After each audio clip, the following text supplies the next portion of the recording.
showing you in this lesson, I'm going to showing you how to create a customized loader indicator in your application. And you can see on my screen something that is showing loading and it says please wait.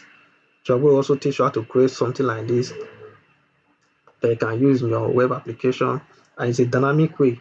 Each screen have their own of doing their own loading indicator. You can see below it, you see a button also showing loading indicator right there. So I did this so that I'll explain two different ways of doing it. So you're able to understand two different ways of doing it. We have two tab here, the one on top and the one below it. So I'm going to teach you how to implement the two functionality in your application.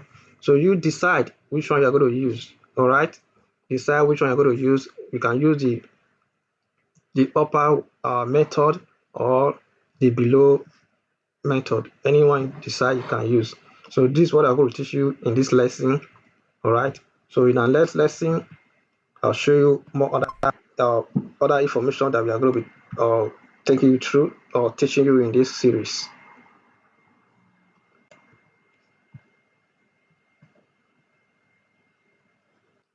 In this lesson, I'm going to teach you how to create a payment page for user to do in-app payments.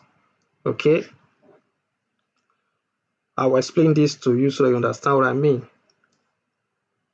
In-app payment page in this scenario simply mean depending what this application is doing. In this application, they are offering a service. Okay, so when you order a service in this application, what you do is you have to do a payment in the application. Doing a payment, you have to do it through the app. You're not doing it outside of the application. So what we are going to implement is that after you have made a payment to the company's account, you have to come back to this app and add that payment into the app. Okay, you have done the payment and you now click on add payments, that you're able to add a payment in the application. So this is what I'm going to show you how to implement in your application, and also showing you how to do what I call proof of payment or upload, because in some scenarios, in some cases, when you do a payment, they may ask you where's the proof of payment. So I'm also going to be teaching you how to do such functionality in your application.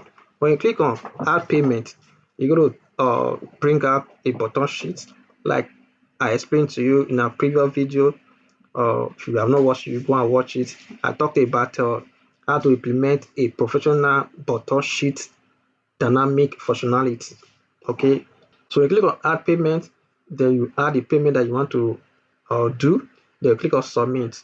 So when you finish doing that, the company have to check if the payment was actually successful on their own end. If it's successful, they will not approve it. Like I showed you earlier before in a previous video, in a previous class, I explained about payment being approved and payment not being approved. The one that was approved, it has a star that is active, and the one that was not approved yet, it has a star that is grayed out. So that is way of differentiating uh, approved payment and the one that not be approved. Okay, so this is what I will teach you in this lesson. So that is it, guys. Don't forget to subscribe to the channel, drop your comment, share it, and like it. If you have any challenge when going through it, please let me know and I'll respond back to you